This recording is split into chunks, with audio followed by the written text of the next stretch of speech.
You're listening to the Rebel Scum podcast. You are always scum. Rebel Scum. From odds making to list rankings, we've got you covered. And don't forget to join us on Patreon for early access and exclusive content. Here are your hosts, Brock and James. 195. We're old. These guys are slightly older than me, but we're all still pretty old. I'm Andrew Fantasia. What's up? That's right. It's not just us two. It's this goof. Oh, side scroller. Yeah, that's a book. Side splitter. This isn't a book, it's a brick. Super spreader. It is a brick. If I was working for Disney Plus, the show would be called The Brick of Boba Fett. This will be 12 seasons right here. Long. This is our 195th episode, guys. Wow. And it's our Christmas. It's our Christmas special. Oh, the weather outside was hothy, and Andrew was feeling frothy. Somebody save me here. What do we? I'll see you in hell. See this sheep. The ship top go five. Down. Top 5 snow planets in Star Wars. I'll go first. Star Killer, Hoth. You got this. Are there Crate, 5? even though it's salt. No, crate salt. Andrew, are there 5? Star Killer? Oh, yeah. No, Benspin. What's that one in The Rise of Skywalker with Daz Punk? Where were you? Daft Oh, Punk. Kajimi? Yeah. Kajimi? That's a snow Kajimi. planet. Okay, that's like the 1800s England snow planet. 1800s England. That might be my favorite snow planet. Ilum and that spider planet from chapter 1. Yeah, that was. But is Ilum Probably. Star Killer Base? Oh, shoot. Yeah. You're absolutely right. It is Star Killer Base. Is it really? Like, is that confirmed? It is, yeah. Where was it confirmed? I missed this. Yeah. When was it confirmed? Is it confirmed in the game? Yeah. You can ruin. It's been a year. I'm not that. Yeah. Okay, it's confirmed in the game. Great. That's great. Jingle bells, jingle all the way. Oh, hey, Brock's here. Hi, Brock. It's like Hi. it's the old Andy Williams style. Do you know what would be fun? We're going to do something for Barry Brophy in a little bit, and Andrew has an idea to talk about. Well, we should cast Star Wars characters in Charles Dickens' Christmas Carol. Oh my God, yes. Ghost of Christmas Present, Jabba the Hutt. Who would be Scrooge? Oh, yeah. Vader or Anakin. Oh, Anakin. And then the Emperor would be Jacob Morley. Oh, yeah. Or, no, wait, what am I saying? There's so many ghosts in Star Wars to begin with. That's true. I feel like a good Scrooge would be somebody like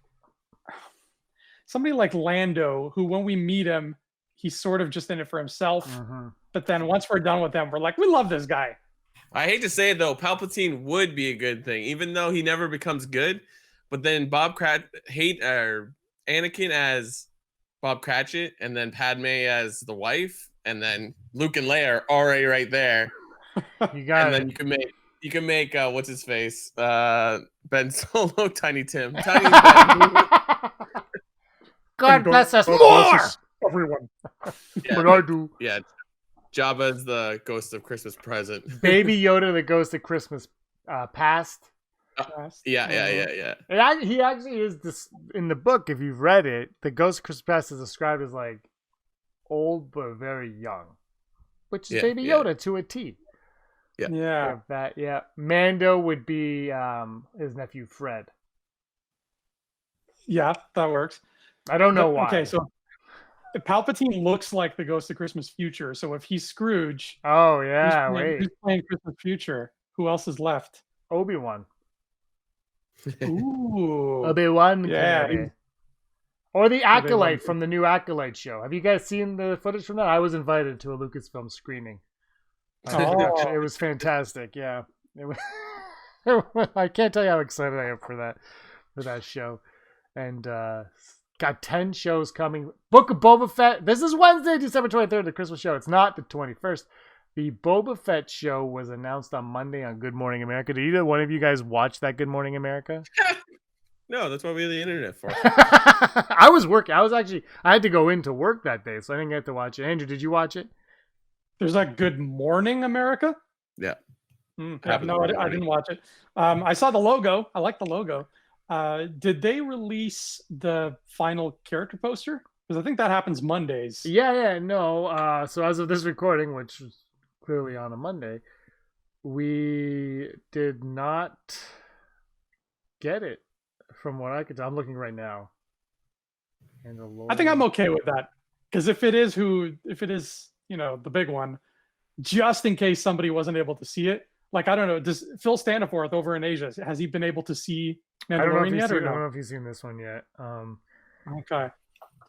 So anyway, well, yeah, that's not a thing. So obviously the big news is the Book of Boba Fett is coming to us in December 2021, starring Tamara Morrison, Ming-Na Wen, and executive produced by Jon Favreau, Dave Filoni, and Robert Rodriguez. The other big piece of news, though, is that The Mandalorian Season 3 will be 2022, I think. So they're shooting Boba Fett now. They're in pre-production for Mando Season 3, and apparently they will start production on Mando Season 3 immediately following whatever that means, the Book of Boba Fett. So what do you guys make of that news? Yeah, I like that. I mean, they're both, from what we heard, they're both supposedly coming out December 2021. That was the first sort of thing of news we heard. But if it's going to be like, you get your Boba Fett show for 8 weeks, and then when that's done, you get your Mando show like January 2022, like immediately after, I can dig that, especially if one thing leads to another. Yeah. So, like, I like the idea of them shooting somewhat close together. So I don't know. Yeah, I just want more content. Yeah, I've been saying that for months. So the one thing for me that gets me super excited, Brock, sorry, is when we did our top 5 before, it's the fact that it's Favreau and Filoni working on these 3 or 4 shows. Like, that's what I like. The continuity. Sorry, continue. No, that was it. I wasn't saying it. Show's over. Yeah, like really, sorry, go ahead, Brock. Like a Filoni, like, I don't know if he actually wants to direct anything specific outside of that world, but like, I think he should just be a consultant on every single project they do.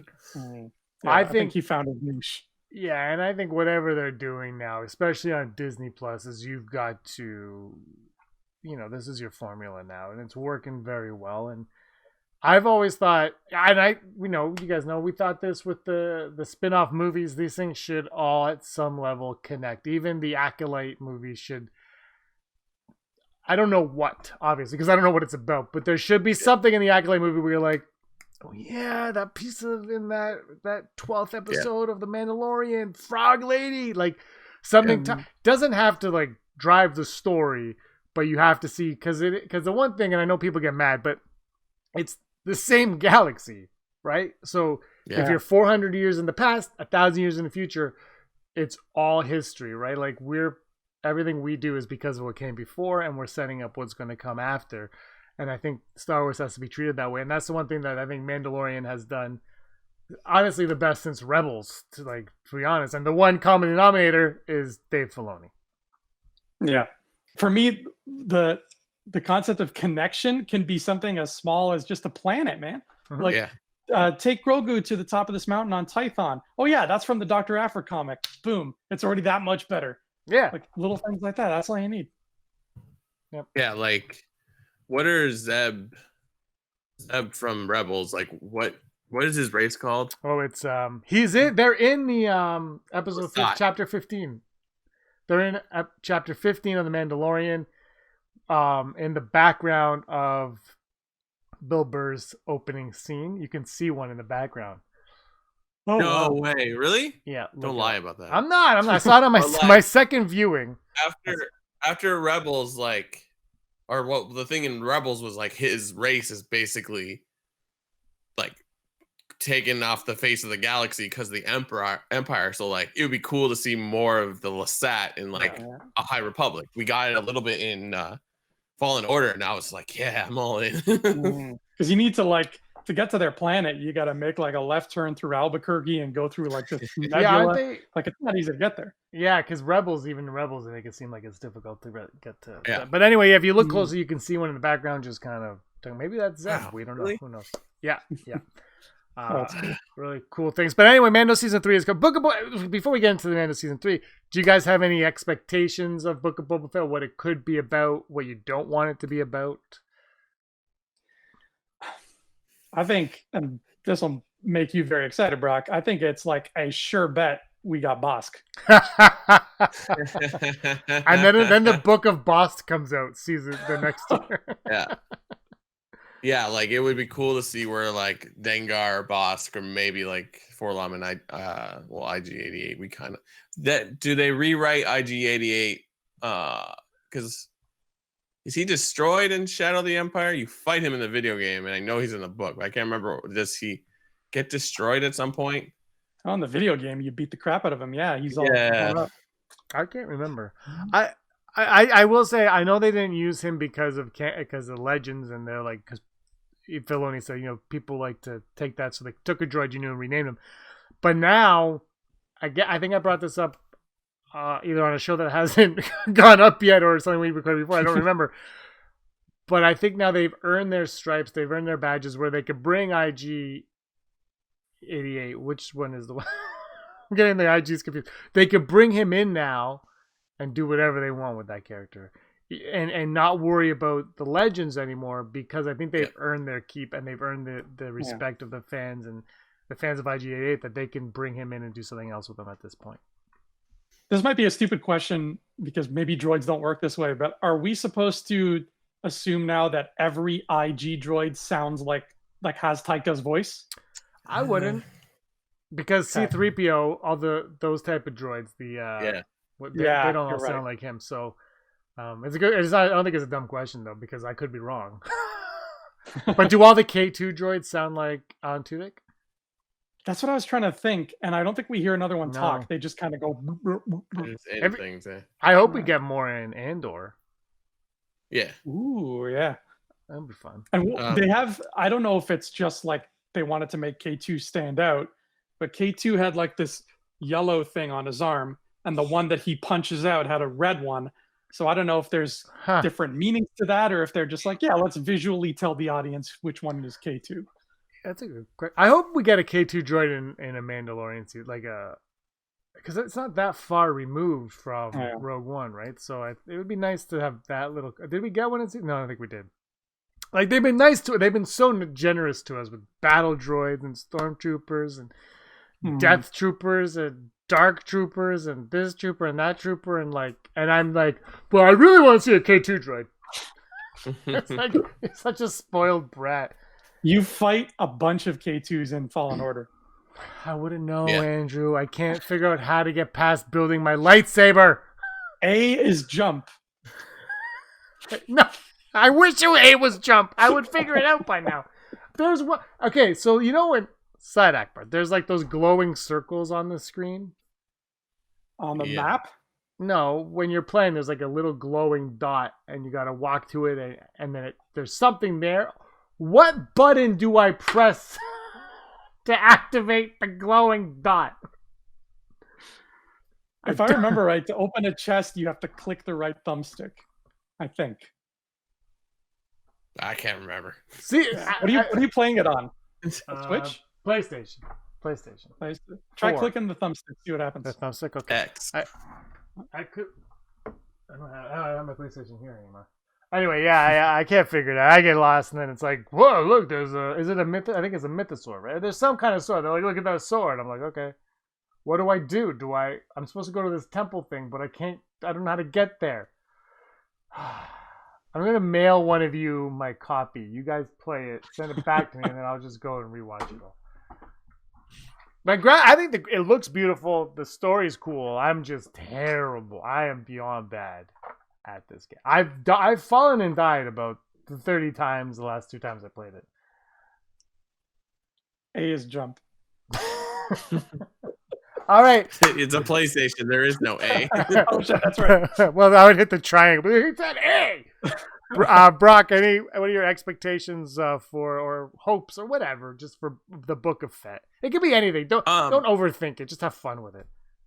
Yeah, my first response is like, oh, cool. Now we'll find out how he survived the Sarlacc pit, because I'm interested in that. Because I feel like that's what's missing in Boba Fett's story, and then also why he wants to take over Jabba's underworld empire or whatever. Mm-hmm. But then, like, him as a character could easily still grow on the Mandalorian if he's still included in it, which I think he would be. I don't know. I don't think so. I think the thing that was cool about that reveal at the end was that it was like, because you just mentioned why does he want to take over Jabba's palace, but that's not a thing until the end, when it's basically just like, here's a story that we're talking about Boba Fett. Yeah, and it clearly has to do with that, and it's just like, whoa, what they. I thought that was one of the best reveals / title reveals / announcements I've ever seen for anything. And the fact that they hid that for a week after their big reveals of everything was even more impressive. And which just brings me back to like all these leaks. It's like, come on. They have the ability to hide shit. But you can't tell me. And that's the thing too. But to your point, you're like, I think Disney leaks these. Yeah. And they leaked it, and they're like, how do fans react to Boba Fett's return? They're going to love it. They love it. And the thing is, now there's rumors that Cody's going to be one of the Commander Cody's going to be a bad guy in the Obi-Wan story, hunting down Obi-Wan, so they're going to bring Tamora Morrison back for that. Morrison could be like the face of Star Wars by the time they're done all of these things. He could be in Ahsoka. He could, think about it. He could be in Ahsoka. He could be in Obi-Wan. He could be in the Rangers. I don't think he would be, but he could be in the Rangers of the New Republic. He's in Boba Fett, clearly. He might come back in another man. Like, he's basically going to be on all of these shows. Like, Fennec Shan's going to be in Boba. Yeah. She could be in Mandalorian, and she's going to be in Bad Batch. Bo-Katan could be in Bad Batch, and as more. Like, it's those two. I said it like last year. They're spending their money on Mandalorians, Ahsoka, Baby Yoda, and Batu for whatever reason. But now, Batu because of the theme, you gotta pump Batu because they. But like, Baby Yoda, there is probably not, but there's a real possibility that he's done. We'll never see Baby Yoda again. I think we will, but I'm saying, think about it. They don't have to revisit that character again for any story to feel, because his personal story from our growing with him is done. He found his Jedi he's going to go train with. That's a second chapter now. I will say, it's of all the stuff in Mandalorian, they could stray away from that, but then you've done all this setup for like they're taking the blood and they're doing something, they're cloning it and da. So perhaps he could return in that alone. I don't know. Because why go to the trouble? But you don't need him for the blood though, because they have Gideon's like they have everything they need from Baby Yoda, so he's useless to them as well. Yes, also is the villain. He could be lying. Because like seconds later, he's like, ha. Well, yeah, but you know what I mean? I'm just saying that it would be the ultimate ballsy move to just be like, we don't need Baby Yoda. Oh, sure. Because like Yoda was such a mysterious creature to begin with. Yeah. So maybe, but yeah, I don't think they need to make Baby Yoda, Grogu, like the flagship character, but I think it would be smart to continue on with it. I don't know, because there's just so much. There's so much stuff they have set up in this season, and you're right. If they were like just to move away from that in season 3, I'll be like, wow. But I think they for me, when I look at this season, the Frog Lady. Remember the Frog Lady episode? Andrew loves the Frog Lady episode, but the one thing we kept saying with the Frog Lady episode is, what is its ultimate purpose? We know it's going to come back, and you know what I think it is? You have the Frog Lady episode where he's eating all the eggs, and then the next episode they babysit him and he learns the value of those eggs that he was eating, and that first part of the season when he was growing, we were watching him grow, and then Ahsoka bombshell Grogu, all of that was to get us and Din Djarin emotionally attached to him even more, so that when he left, Aaron would weep. That's what it was for. It was so that when he's gone, you feel that tug. And I think that's what it was, all just for the emotional attachment to Grogu, to say we're sending him up. He could come back, but if they don't, if he doesn't play out like that and he's just like, oh, go, it's like, okay, it's sad, but because you've given him this backstory now, of course, like all these elements they added, it makes that leaving and it makes Din's attachment to him at the end that much harder and more realistic. Yeah. And I think we had, we have to look at when we were, time travel your mind back to like a year and a half ago, where we didn't know what a live action Star Wars show looked like. Oh, we were like, dark times. We're looking at the Mandalorian, this thing that's coming out. And we're like, what is this going to be? How is it going to work? Is it going to suck? Is it going to have a super low budget and no effect? Like, we had no idea what that was going to look like. And like, we're just thinking, what is this show going to be? And then at the end of episode 1, when we meet Grogu, that's our answer. That's like, this is what this show is going to be. So now I think we're kind of in a similar boat where now we're thinking, what is a Mandalorian show without Grogu? What does that show look like? Again, it's a question mark. We don't know what that's like. I think there's a few directions they can take it with the Bo-Katan stuff. I think that the politics of Mandalore and the politics of the Darksaber is going to be the focus of season 3 for the most part. But this is just me being. Yeah, you got a couple ideas. We want to get to those. Yeah, get to them. Yeah, I just like, this might just be me talking out of my butt, but I think this would be cool to see. Is you've got some, version 1.0 Snoke monsters out there who are not quite Snoke. Maybe they're a little more mindless, but still very dangerous and still very force sensitive. And maybe one of these things causes trouble for either Bo-Katan or Mando or somebody close to them. Maybe causes trouble for, I don't know, Greef Karga, because, it'd be nice to have him back. And, somebody's like, how do we stop this thing? And Mando's like, well, the kid had, this thing came from the kid's blood. Maybe we need the kid. And it becomes about getting him back to take this monster down. It becomes like a Frankenstein situation. Brock, do you have anything to say to that? Oh, Brock's gone. Uh-oh. We've lost Brock. So I was waiting for him to answer, but I will take it from here, Andrew. That's a cool idea, and that does bring Grogu back into the fold. I said this before, and one of the things that I really loved about this season was that it's not afraid of whether or not anyone involved with it liked the prequels and whether or not anyone involved with it liked the sequels.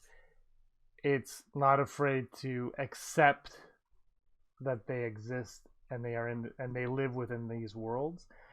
And I think Snoke, one of the issues, I know there were a lot of people who argued against what I'm about to say, but one of my issues with Snoke was who is Snoke? And it wasn't because of this or that, it was just because, we've had Star Wars in our lives for so long, and Star Wars now has had a 50-year history where this character has never been mentioned or seen or thought about, and there's never been a hint of it or anything. Because even if you, like Rey, the one thing with Rey is people are like, well, she could be the other when Yoda says the other. And it's like, well, they do say your sister, but whatever, from a certain point of view, maybe. So Snoke was the one thing I have, and now, we kind of got that resolved in The Rise of Skywalker, but now they have a chance to say, okay, well, that's the information you got. They could flesh all that out and really make him a super intriguing character, I think. A super intriguing kind of character, the right word, creature in Star Wars. Something that I think somebody like Andy Serkis was probably hoping for when he signed on and didn't quite get there. And honestly, I think part of that really has to do with the fact that, the whole sequel trilogy was just afraid to commit, right? It's like, we have Snoke. Why? Because you like the Emperor. But just give us, and this show is like, because, and the difference is we have it, and they did what George Lucas did. George Lucas went back to the prequels. He's like, okay, no, this is, and they have the opportunity. So I find that fascinating and very exciting. And remember too, like we always say, that when great stuff happens in this universe, it makes the stuff that it touches better by association. So if you've got this, for lack of a better term, Snoke 1.0 running around, and you want to get that connective tissue flowing in the right direction, if Gideon is indisposed or dead or in captivity or something, a perfect sort of villain human character you can have associated with this monster or whatever is you cast somebody to play the younger version of Richard E. Grant. You cast a young, what was his name? Pride? Yeah, you cast a young Pride. Yeah. Yeah. No, Price is from the show. They're all the same names. Have you noticed that, like, the first, 4 years of the new era of Star Wars, everyone had this, there was, 3 names that are just variants of those names. It's like, I can't keep up. Ray Sloan and Ray. And I was like, oh, I don't know. It turned into a Tolkien thing. Sabine Wren and Kylo Ren. Yeah, it was like everyone had the same name. Like, I just stop it. Just be named Greg. Well, you got Grogu. That's pretty damn close. That's my dad hates the name Grogu so much. It is hilarious. And so I asked him what he thought of the episode. The finale he goes, I can't figure out the timeline. And I was like, it's after the Return of the Jedi. Jeez, Matt. Yeah.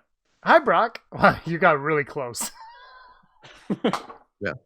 I never left. I heard the entire thing. I saw your mic was off in a picture, but the close-up is killing me. It's amazing. But did you hear? So, what do you think of Andrew's idea for season 3 of The Mandalorian? From what I was gathering while I was listening, you're saying they deal with Stranger Things Snoke, where it's just a weird monster. I like it. I think it's good. Yeah. That's a good way to get Grogu back. It's a good way to, and it's something that can take its time, so that if you want to focus on Darksaber stuff in season 3, you can.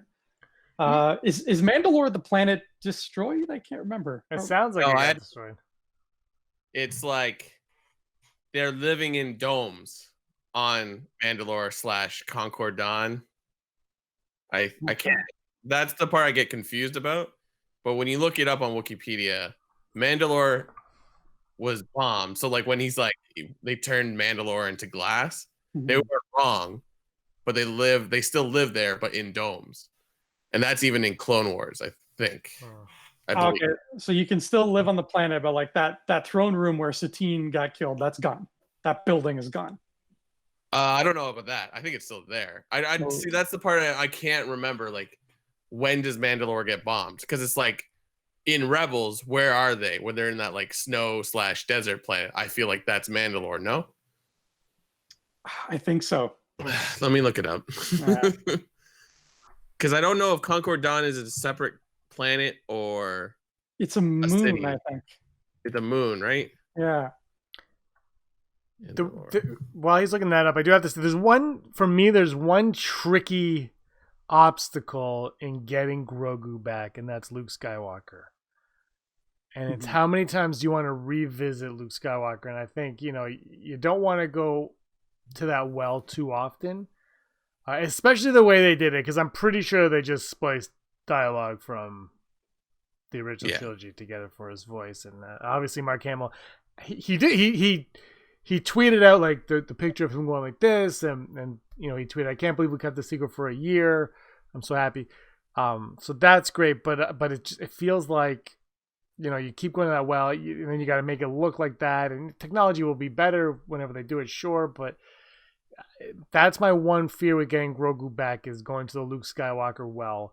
He's like I think we've had him. I think you don't want to bring him back. That's how I feel about it. I don't know if I can't put it into words that I hate Luke Skywalker, but no, but I just feel like if you can find a way for getting him back without bringing Luke back and having a huge dialogue exchange, and also doing it in a way that doesn't feel cheesy, I'm for it.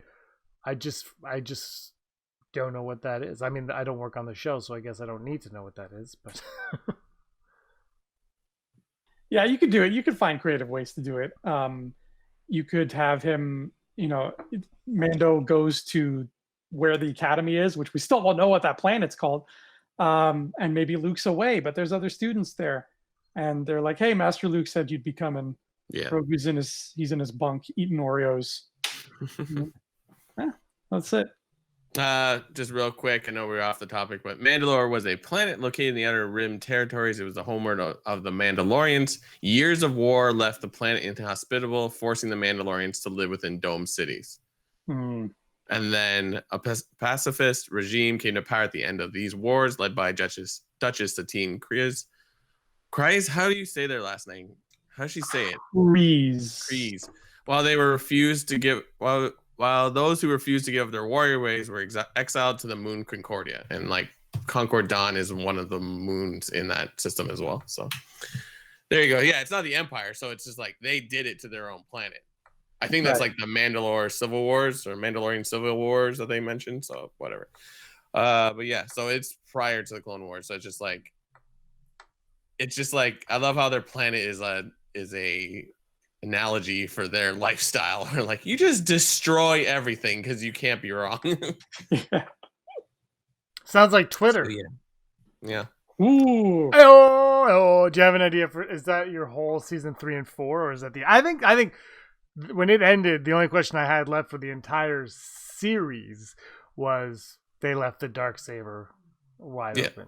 That was my only thing. I said that to Brock. Where I'm like, well, the only question left is the Darksaber, because if you bring Grogu back, I'm all for it. But I felt I was satisfied with his finale, with him saying goodbye. So all that's left is who's going to rule Mandalore, and why would you want to? Yep. Like I just can't see them. You could do it. He's the main character, so it's like, yeah, he could be the chosen one, the one who has the sword. But who cares? Move on. But like, yeah, you're right. Like, I think they perhaps like after the Mandalorian is done, they won't have a Mandalorian centric show or movie or whatever, but you're still gonna want to think like you've just did all this work to bring the Mandalorians back into the fold. You're gonna see them in more movies, right? Do you remember Star Wars Celebration Orlando? We sat in that Rebels panel and we watched the first episode of the last season. 4. And we're like, wow, it starts on Mandalore. That's a weird choice. Idiots. We're just idiots. They knew what they were getting into back then. They knew this was well, maybe not, but we should have. I bet you Favreau was sending stuff to Filoni at that point. He's like, I got this idea for a show. And Filoni's like, use this design. I love it. Yeah. I am. You guys ever wonder like where the idea for a Mandalorian actually came from? Like, do you think it was Favreau being like, I like Boba Fett, let's do that show? Or do you think it was like, I have an idea for this type of show, and then like Filoni's like, well, what about if it was this kind of character? And then it kind of flowed from there. Do you guys have any thoughts on that? I'd like to think that like a story group at some point was like, you could do this idea. Here you go.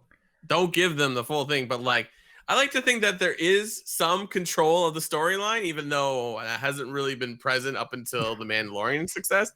Like I think there is, but I think this was sorry, Brian. I honestly think that this was literally just like Jon Favreau one day had a couple pints and he's like, I want to do a Star Wars show. I didn't get episode 7. He just wrote something.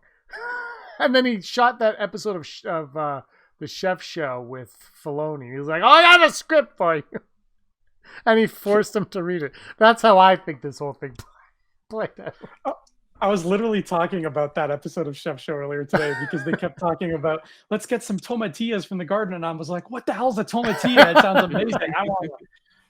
I can't remember if they covered this in what's it called, the Disney Gallery Mandalorian thing. Christmas Day next season. Christmas Day is the next one. Yeah, I want to know, like, I want to be a fly on the wall in the room when they're talking about Grogu and like creating him and saying like, let's have another of that species.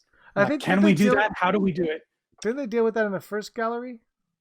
I think they talked about creating the puppet and brain, but I don't think they talked about actually sitting in the room and writing, being like, can we do this? I could be wrong. There is Brock, I don't know if you know, but there is an interview with Favreau where he does kind of touch on that, and and basically he said the only reason why he picked that species was because that's the one that nobody knows anything about. It was the most mysterious one, and they kind of felt like they had creative leeway to do what they wanted with it. So I think so, but I can't remember. I can remember. I remember concept art of Grogu, but it's like that. It's amazing. Like that documentary series, I probably will rewatch because we're getting the second season of it on Christmas. It was a great Hooray. show.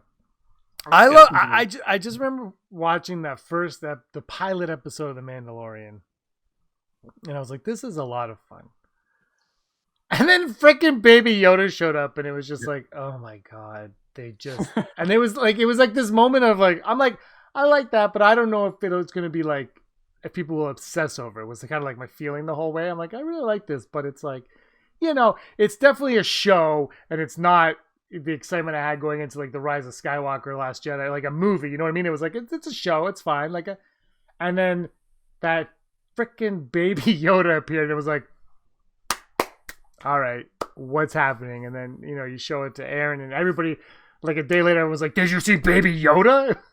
It was like, that is probably, I don't know, I would rank, if we did like a top rankings of Star Wars moments, how is that not top 5 for sure? It's close to I Am Your Father in a lot of ways. It's crazy, but it's like, it's so adorable.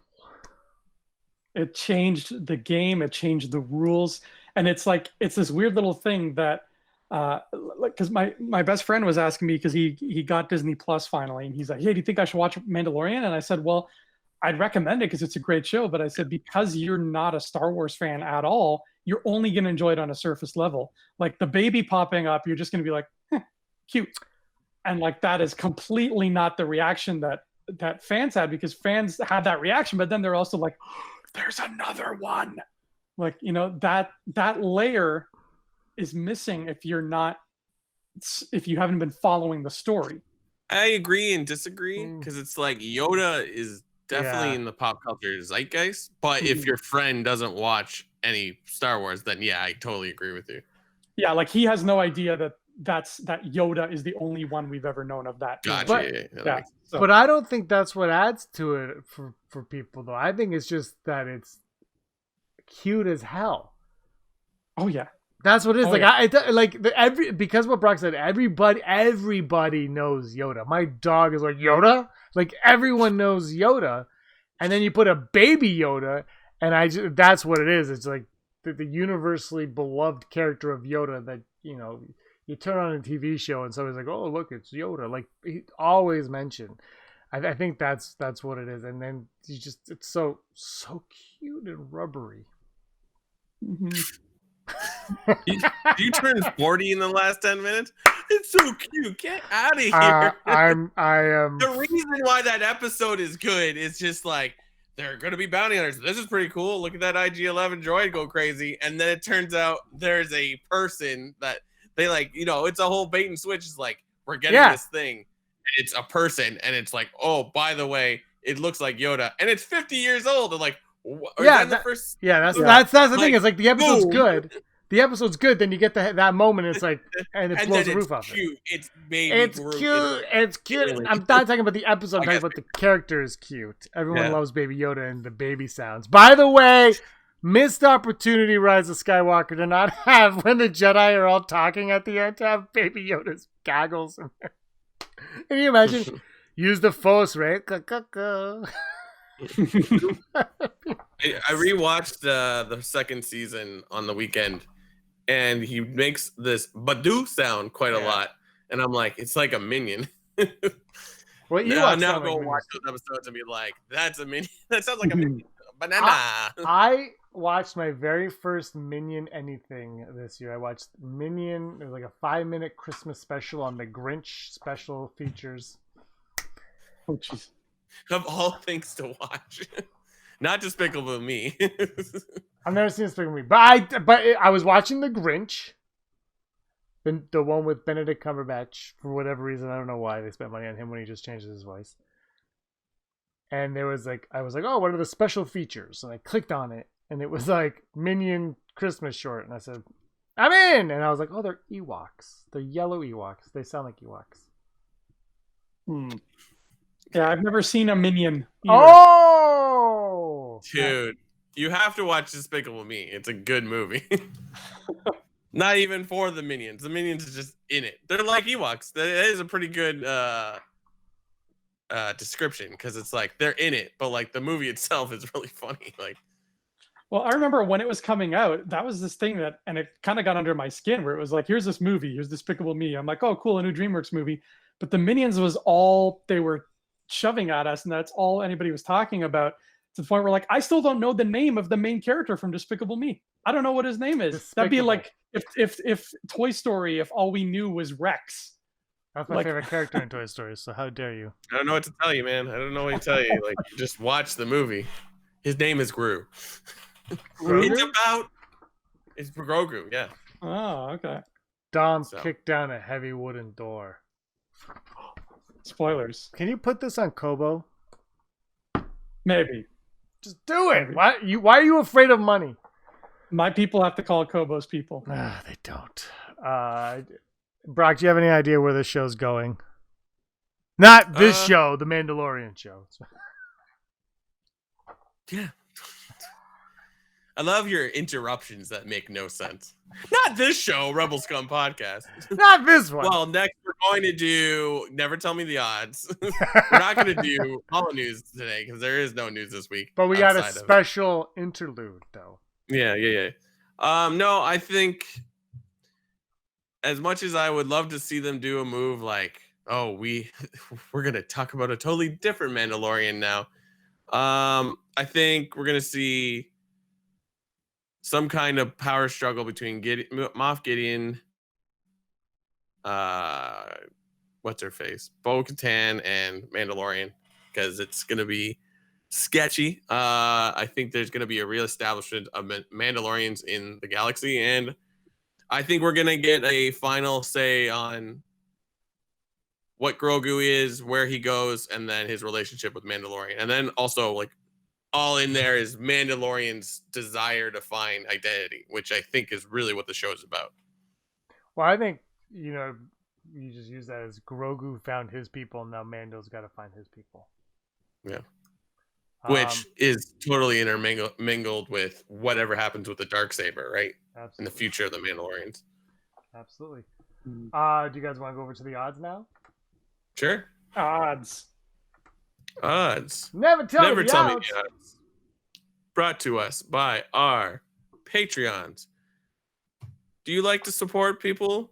Well, why don't you go to patreon.com/RebelScumPodcast and support us. If you don't, that's cool. We still love you. But more importantly, we love these people who I'm pulling up the list. I could probably say most of them by memory by now. This is my favorite part of the show by far. By the way, next week, we got to give a Christmas gift to Barry Brophy quickly. Next week, Barry, the last episode of 2020, the greatest year in history, we will spend a half hour pitching Star Wars ideas next week. You guys good with that? Law and Order. And Jar Jar Binks is the If Jar Jar doesn't show up soon, oh God. Jingle Patreon. bells, jingle all the way. Are Heidi Fetter, Barry Brophy, who we'll do that thing you want to do. Dennis Allen, Mary Kristen Aton, Jeff Wilson, Phil Stanforth, Soonerthron, Scott D, Josh Price, Matt W, Rez, Frank Perkins, Neil Lowry, D. Raven Spencer, Gleek Play 1, Automated Joy, Disney Desi, Charlotte, Kayla Davis, Aaron Quinton, Jericho Kane, Girls with Sabers, and the Den of Nerds. Dasher, Dancer, Prancer, Vixen. Oh, I thought we were just listing stuff. Hey, Andrew has never seen this show before. Yeah, we should have sang. I'm dreaming of a hot Christmas with AT-ATs and AT-ATs. May your legs be tied up with string. And may Veers call. Never tell me the odds. The Acolyte will be referenced in the Obi-Wan Kenobi show. Will the Acolyte be referenced in the Obi-Wan Kenobi show? And by Acolyte, I just mean the character who is the Acolyte in the Acolyte show. 16%. I think Obi-Wan's got more important things on his mind, more recent current events on his mind, because the Empire is kind of a thing, and it's 10 years young, and it's bad news, and his, best friend / surrogate brother is kind of the leader almost. I think an Acolyte reference would just not. It's not out of the realm of possibility, but it would be like he references somebody the entire Clone Wars in 3 minutes in A New Hope. Yeah, I don't know. I just don't see it happening. Not there. Brock? I like this idea, but we don't know anything about the Acolyte, so Yeah, I think it would be cool if there was like a nice little mention, but then we don't figure it out till like the Acolyte actually comes out, because I believe Obi-Wan's gonna come out first. So wait, yeah. Did you give a percentage on that? I'm gonna go 30%. Yeah, I'm gonna go 31.1%. Because I don't know what the Acolyte is. Obi-Wan has this tendency to tell stories, so it could happen. It might not happen. Probably won't happen. I'm really excited for Hayden Christensen's portrayal of Darth Vader, whatever that means. I don't know. All right, next odd. Ready? Dashing through the snow. And Brock's here. Brock, come on in to my cabin.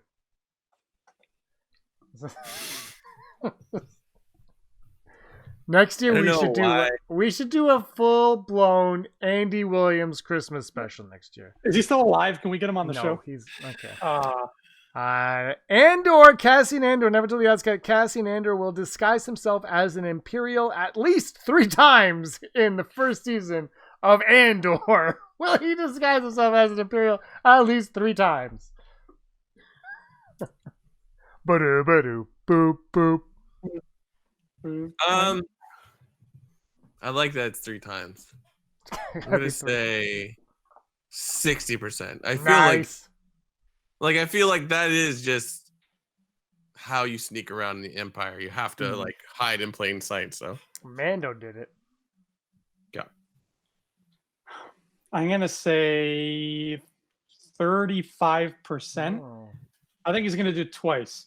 I think he's gonna do it once the normal way, and then the second time they're gonna play it for some laughs. They're gonna goof around with us. He's gonna go into like in Last Jedi, they went into that room and they grabbed like the First Order officer uniforms. I think he's gonna go into a room like that where there's clothes, and he's gonna find like stormtrooper uniforms, but nothing's gonna match. So he's gonna have like a scout trooper helmet, and then like the shore trooper plate, and then maybe like officer pants, and he's gonna be like, "This is the best I can do." I'm gonna go 53%. The third time he will be disguised as Galen Erso. The craziest thing of all time. Galen Erso. And our final odd, Rudolph the Red-Nosed Reindeer. Andrew, come in and sit next to Brock. Do you want some eggnog? I'll take that with a brandy, thank you. I know you, and that's a lie. I never tell the odds that we will get the full story of what happened to Grogu on Coruscant in the next 5 years. Within the next 5 years, will we find out the full story of Grogu on Coruscant? But I am adding to this, and a comic does not count. It has to be on our television sets or the big screen TV. See, that's a. I think comic, because if it's comics, I think it's a no-brainer, right? Like as long as if they're like, here's how it's ending, then someone writes a comic like, I'll do it in a comic. It's too easy. It's got to be something that Brock, your parents are going to watch Christmas. And they announced there's going to be a novelization or some kind of novelization tie-in with the Mandalorian, so like they could do it there as well. I still hold to like what I thought after the Boba Fett in his armor first, or like Boba takes back his armor episode. Which one is that? The tragedy? No, not the tragedy. Yeah. The tragedy. That episode. where it's like I would love an episode that just does a flashback where it's like you get to see life through Grogu's eyes, be it like you hear whoever he's talking to, so Luke, or the conversation he has with Ahsoka, but then even go further into that and show the dark times that he hides from his memories. Like that would be very, very cool. I think that would be a beautiful, like maybe 4th season episode. I want it right away. So, but like it would be great to have that callback because I think that's like what Favreau and Filoni like doing. Like I think Frog Lady is going to come back next season, especially because like I think I thought of this when Grogu was touching the baby tadpole. I'm like, oh, maybe down the line it'll be bigger and that like whatever. I don't know. Well, and she got a character poster as well. Mm-hmm. And the only two that have gotten the character posters this season that aren't amounting to more than one episode are her and Cobb Vanth. Yeah. So I think there's something telling there. So I'm gonna go for 95%. I think, like I said before, I don't think he becomes a main flagship character, but like you gotta give him a little bit more, or they don't. But I'm optimistic about it. Mm-hmm. Yeah, this no comic caveat is really interesting because if we're talking the era of the 5 Disney movies, there it feels like they had the words, we'll put it in the comics, like nailed to the wall on a big plaque when it came to important plot points, right? Like, save it for a comic, throw it into the Marvel. But with Mandalorian, I mean, after having seen this season, I feel like Filoni and Favreau they don't follow that motto. They are like, they want to see it. Okay, put it in the show. Don't put it in the comic, put it in the show. So I'm going to say 83%, maybe a little bit higher, but we do have a comic coming and a book coming. So that's why I didn't want to go any higher than that. I'm going to go 30. I don't want to see it. Some things are better left unseen and unheard, and I feel like that's what we got enough information from Ahsoka, and that's how I feel, and that's where I'm okay. I'm okay with the information that we have. I don't need to see it. I've seen Luke. I've seen Anakin walk in there and take him all down. What? But like, maybe other people want to see it, like me. So dismissing our ideas, kind of. I'm not dismissing. I agree with you. It would be like it is enough. I'm not dismissing. It does feel like that though, because like I'm okay with that. I'm like, okay. You can want you want what you want. I want what I want. That's if it happens. Poor James, the Mandalorian. Whatever way it goes, we're all going to be happy. So there's no complaining. I'm just saying, for me personally, I don't need to see it because I think I've got enough information. And then something will happen, and you'll be like, "Oh, that's not how I figured it," and it's just like, "Oh God," and he'll whatever. So I'm okay without it because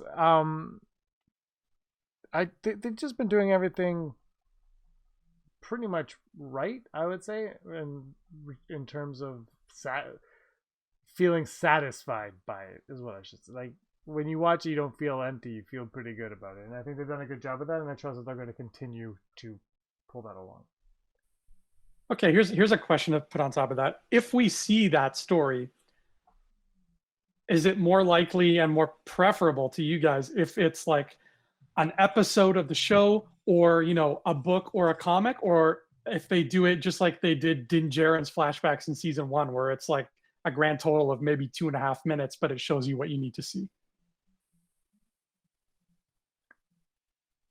I kind of want more, but I don't make the show, right? And the show is very, very good. So, you know what I mean? Like, I don't want to mess with what they've done. So I'm along for the ride because it's like, as much as we knew what was coming, we kind of weren't ready for Luke, right?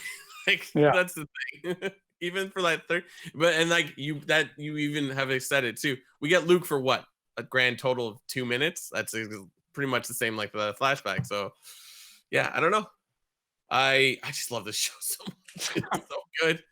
I don't know if I said this on another recording, but I was just like, I would, if they keep making this stuff, I'm okay with no movies. Mhm. That's weird, but like, I don't know. Wow me with a real movie. I don't know. So. That's my thing with Rogue Squadron. That I think it's such a interesting choice.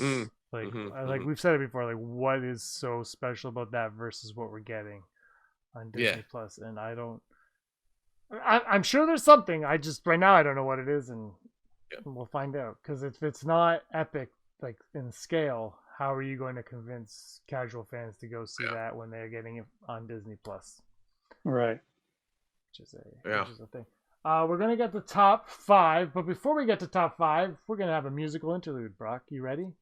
Yeah. Oh, what fun! Anyway, Pete over at Around the Galaxy has a band, the silver-colored knob, is what they call it. Silver-colored knob. They do a bunch of Star Wars riffs, not Star Trek, Star Wars riffs. There is a Merry Mando medley right now for the holiday season. So let's listen in, and there's the video. I stole the video off of YouTube. He's gonna sue us, but we're fine with that. We've got a lot of money. We're good, Brock. We're good. Merry Mando Miss. Here it is.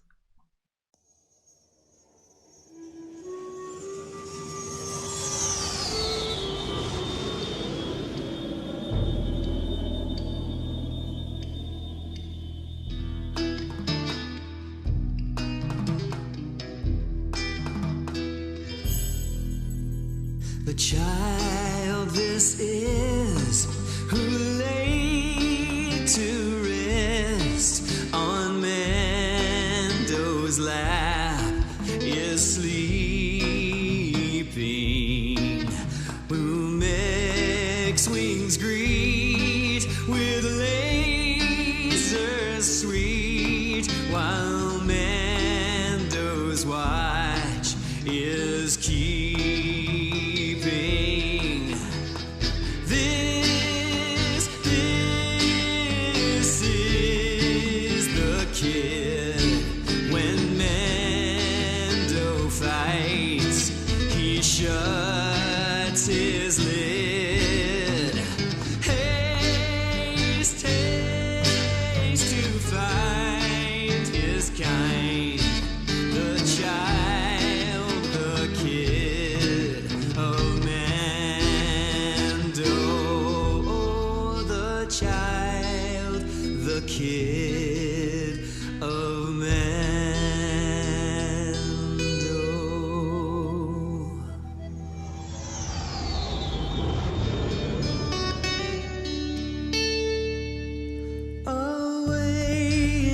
Starship, no crib for his bed. The sweet Yoda baby lays down his green head. The stars in the sky blur in hyperspace, but Mando wears a helmet so we can't see his face.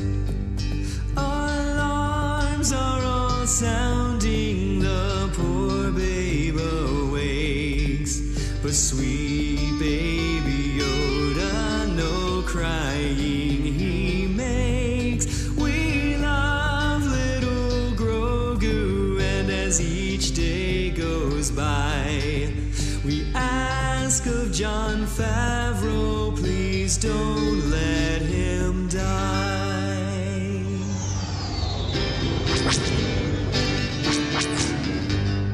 Laser blast, blasting all the way. Oh, what fun it is to fly the Razor Crest all day. Hey, laser blast, blasting all the way. Oh, what fun it is to fly on the Razor Crest all day.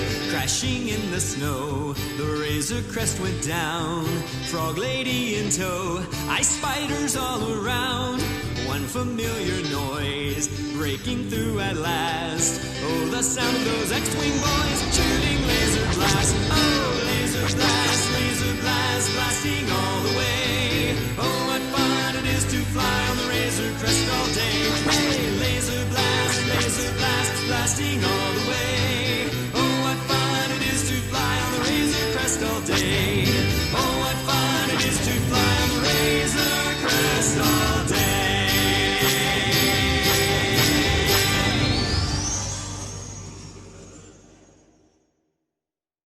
Top 5. Top 5. 5 top 5s. Top 5 Five. standing by. 4 Hollow News. 3. Tell me the odds. 2 Hold on, I co-hosts. screwed up one more And time. 1 Rebel Scum podcast. There you go. I sang. Are we done? Done. That was our top 5. What a great top 5 that was. Goodbye, Andrew. And then we just kick him out. We kick him out. No, a real top 5. Top 5 reasons Andrew will never be back.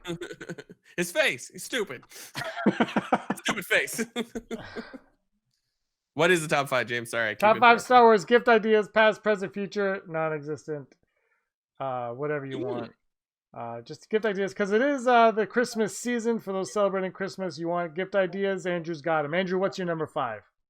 My number 5. What is my number? My number 5 is something that you actually just purchased for yourself. The Christmas Black series. Oh yeah, I've got that somewhere. They're very Did you get festive. it? I got the Snow Trooper with the Porg. Yeah. I walked into the store and it was Yeah, there. they're and I was festive as hell. They're cute. They Yeah. remind me of. I think they must have been created in answer to the Funkos, because wasn't Funko doing those pops where it's like Yeah. Darth Vader with a candy cane? I've got all of those. Yeah. So Yeah. I think they did it in answer to that. Yeah, but they're cute. They're cool. I like them. And my number 5 is a My number lightsaber. 5 is. Oh, there. Yeah, Brock, go. Wow, the delay was insane. Apparently. My number 5 is when my uncle bought me Han Solo, C-3PO, and R2-D2, the Kenner rebrand in '97. Boom. I'm pretty sure it's still Kenner. I know that's very, very specific to me, but it's magic opening it up. And like, he's like, here you go. Here's Star Wars for you. And then it just started a lifetime of madness. I hope he actually said that. Here you go. Here's Star Wars for you. Here you go. The first taste is free. My number 4, this is personal for me too, was that PlayStation 4 Darth Vader that I got all those many moons ago. What a tremendous gift that was. I love it. Still have it. And it's great. It's got Vader on it. Soon it'll be right here. But it's not, because it's in the. I'm watching Christmas movies on it in the other room. My number 4 is I believe it's out now, the Black Series Force FX Black Saber. It's out. You can buy it. I know you can order it. So get it for Christmas. There you go. Yeah. It looks legit. Andrew? I haven't seen that. That must look nice.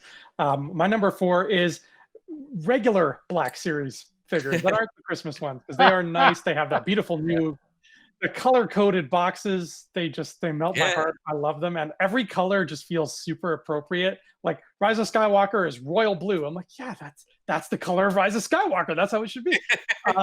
Return of the Jedi is green. I'm like, yes. I haven't gotten any of those yet because we live in Canada, so I got to wait another 25 years before I can pick one up. But they look real pretty. So get some for you and your loved ones. The worst Black Series were when they were like, we'll just re-release the old ones, and they put them in like the old cards. And I was like, there's no thought put into this. Yeah, it's like there's no thought put into this at all. So every time I see it and they have a Scout Trooper, I'm like, I should buy that. Should have got it for you when I had the chance. They're all out now. Occasionally I do see it. Occasionally. Yeah. Oh, the figures are still great. It's just the package. You're like, well, I got Darth Maul, that stuff. My number 3 is it's all good. my number 3 is that Jar Jar lollipop from all those years ago with the tongue sticking out. Got his tongue. Fantastic stuff. That's my number 3. My number 3 is the what are those guys called? First Order Stormtrooper helmet that I won at a Secret Santa at James and Aaron's old apartment. Andrew and I battled it out, but then I punched him in the face. Andrew lost a gift exchange that was supposed to be no more than $5, or was it $10? No more than $10. And that thing was like 30, I think. That was a cutthroat gift exchange. I think I walked away with like a shot glass. Yeah. Those people that were there were like, what is happening? Yeah. But then it got stolen from. Oh man. Yeah, that was intense. Andrew? Andrew says the exact same. He's like, the one that got away. Yeah, my helmet, Brock. That's what I wrote down. 3 for me is the comics. I think the comics would make a great holiday gift because there's still comics being made right now, and they're telling some cool stories. You got the Star Wars one right now. You got the Vader one, and they're in that sweet spot between Empire and Jedi, which I think is a gold mine that not many people tap, even though it's only a year long. There's stuff in there. And then you got this Bounty Hunters comic that looks cool. I don't know if anybody's read it, but it looks neat. And there's also a new version of Aphra. So the comics are telling good stories. It's got the visual appeal of Star Wars that the books are lacking. So, and I think they're cheaper than books, or maybe the same price. So pick up some comics for somebody. Pick them up. My number 2, you gotta get somebody on your wish list a Baby Yoda Grogu plushie. Andrew, you have one. Yeah. Hold on. Oh, he's leaving. He's out. Final. This is how you get Andrew off the show. Tell him to pick up his Baby Grogu. Is he back? Are you back? There he is. Andrew, say something. And this is also my number 2, so good call. Where'd you get that one? Costco. Yes, Costco. Okay. Yeah, I'm at Canadian Tire now. It'd be amazing if the box had said Grogu on it. Oh yeah. Imagine. I wonder if that's a collector's item now, since it's before Grogu. Maybe. Brock, your number 2. My number 2 is something I've never owned, but I always think it's cool. And if you want to do like Star Wars themed gifts, that toaster, like toast Vader into the toast. I've always been like, yeah. I have the pancake one. That's right. That's right. That's my favorite description of it. That toaster, that toast Vader in there. It's a toast, yeah. Toast it's Vader. Something that it's a verb and it's also the noun. Will you toast my toast with that toaster? It's kind of too on the nose though for it to be Vader though. It's like Anakin's having flashbacks in there, like heat. My number 1 is really the only thing. But remember though, this is you give it as a gift, but it is I don't know how it is at least a 30-40 year long commitment, and that is an Ewok. Just like a living, like breathing, Ewok. Living Ewok. you give an Ewok as a gift. That's my number 1. Yeah, I know they're cute as babies, guys, but you have to be ready for them as adults. If you can't handle that, don't buy an Ewok. No, and feed them. This Easter, just get a chocolate Ewok. Don't get a real Ewok. Oh, a chocolate Ewok. I would definitely buy those every year. My number 1 is there's just like I guess Stormtrooper helmet might be cool or a lightsaber, but like I could just buy a lightsaber. I could just make totally a lightsaber. Unrelated. Totally unrelated. I guess I could buy all of it. Totally unrelated. I saw someone use a lightsaber in like a I don't know, man cave, and then it just like turned it on as a light. Like it's just mounted to the thing, and you turn it on as a light. I'm like, that's pretty smart. Oh. I'm gonna go with even as a 36-year-old man, I'd probably be cool if someone got me the Millennium Falcon like play set. That one that's like this big because it's like scaled to the action figures. I'm like, yeah. Do they still make one like that? Oh, I don't. Probably in some way, but I can't tell you the last time I saw it. Though when I do go to Toys R Us, which our American friends, we still have Toys R Us, and it's still wonderful. But Star Wars does this thing where they're putting out the stuff in that old style, like an X-wing or whatever is in that like Kenner style box, and it's just like, oh yeah, I don't want to buy it, but I'm just like, that's cool. So yeah, sorry America, you have all the action figures, but we have the big empty building that they put them in. I went to Walmart today, and they had the holiday special or the holiday theme Black Series. They had like 3 of them left. It's a Stormtrooper with the Porg, Snowtrooper with the Porg. Then they had the 3/4 inch, which I really love, Mandalorian figures. They had the Stormtrooper, which I got last year, but it's a different packaging now. They had Cara Dune, different packaging, Incinerator Trooper, which I wanted to get, and Death Trooper. or Dark Trooper, one of the troopers. But my problem was they were $25. $25 for all, and then that was all the Star Wars they had except for one big, like almost the size of yours, Andrew, but it didn't look as good, Grogu toy. That's all they had for Star Wars. I was like, yeah, the Walmart Grogu's are weird because you look at them close and it's like that does not look. Yeah, from a distance, it's so far off it almost looks bootleg. The ones that it's a repainted Gizmo from yes. Gremlin. From a distance, it looks like, fine. He doesn't have this much fur. Yeah, from a distance, it looks fine. Then you get up close and it's like, ooh. I just rewatched Gremlins because it's a Christmas movie, and then Muppet Christmas Carol last night, and I'm just like, if it wasn't for these movies, we wouldn't have Grogu. I actually said that out loud. I'm like, God bless you. Yeah. 195. Oh, you didn't do number one? Yeah. Get out I of did here. my number one yet. No. My number one, I think, if you have a Star Wars fan on your list and you got to buy them something, what would make them so happy right now? Buy them a year of Disney Plus, honey. Oh, that's a great idea.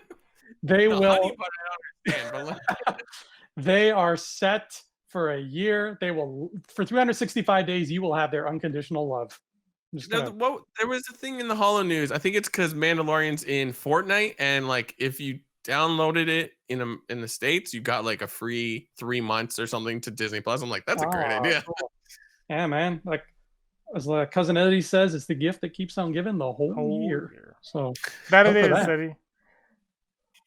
All right, well that's our top. Let us know what your top 5 Christmas gifts are, and if you guys say Disney Plus, you're all cut off. You're all getting coal.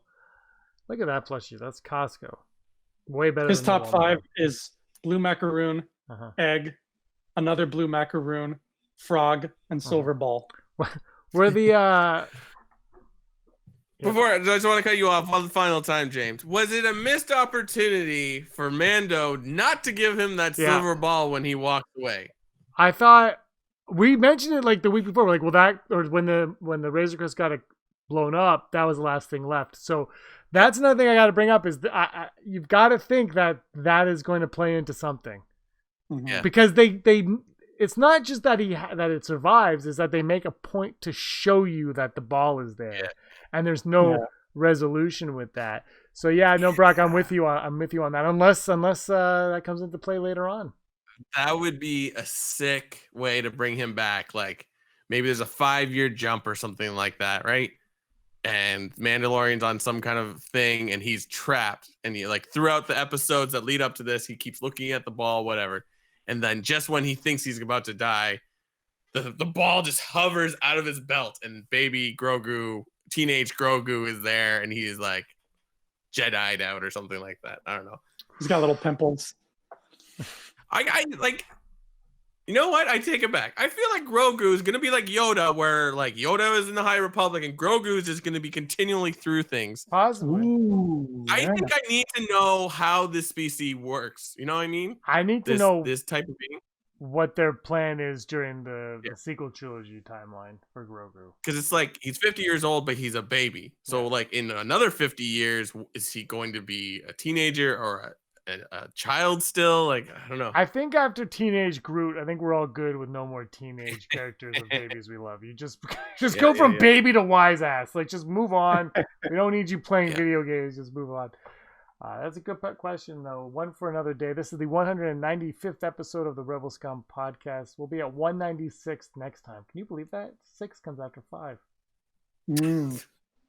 Yep. Hope you came here for math. Andrew, why are you such a Scrooge? Because I just want to sit and count my money. What's wrong with that? So you can buy more baby Grogu plush toys from Costco. Is it like, what material is it? It's like his head and hands are like vinyl. Okay. Like a rubbery vinyl. This is like full on cloth. This is warmer than the actual jacket that I wear outside. This is very cheap plastic. And this is just like a nice sort of like the cloth that comes with like the Tusken Raider action figure. And then his body is just like a oh, there's no feet. Yeah. Well, that's it. Where on the baby Grogu did Teletouchy. Like, that's what that felt like, and I feel like you just got memed somehow. Oh boy. I'm like, it's like your hands are precariously near the bottom of that jacket. We just got canceled, you guys. 195 is the end. We had a good run. All right, 195. I think we're good to go. Thank you, everybody, for watching. Hope you have a very Merry Christmas, Happy Holidays, whatever you're doing on these fine days. You got a couple more days till Santa Claus slides down your chimney and leaves a Touch Me Baby Grogu under your tree for Touch Me Baby Grogu. All right, so do we end it with a song? Which song do we end it with? I think we should end it with the Elvis Presley classic, Touch Me Baby Grogu. 'Cause that sounds like we'll end it with the Rebel Scum song. Rebel Scum. Have yourself a rebel little scum night.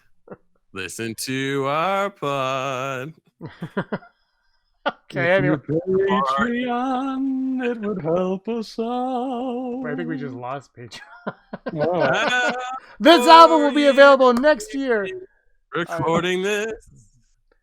We are recording. And did you know that this is a podcast? I don't know. Here comes Rebel Scum. Here comes Rebel Scum. But I don't think so. You can hear us wherever you listen to podcasts, and you can watch us on YouTube. We're making a Christmas album next year. There's not even a question anymore. Everybody wants it. We have to give the people what they want. That's Andrew. I'm James, and the guy in the white is Brock, and he was always Scum. Up on the housetop, Rebel Scum. Hey scumbags, thanks for watching. Don't forget to give us a thumbs up on our video. As always, please subscribe to our YouTube channel, Rebel Scum Podcast, for all the latest videos.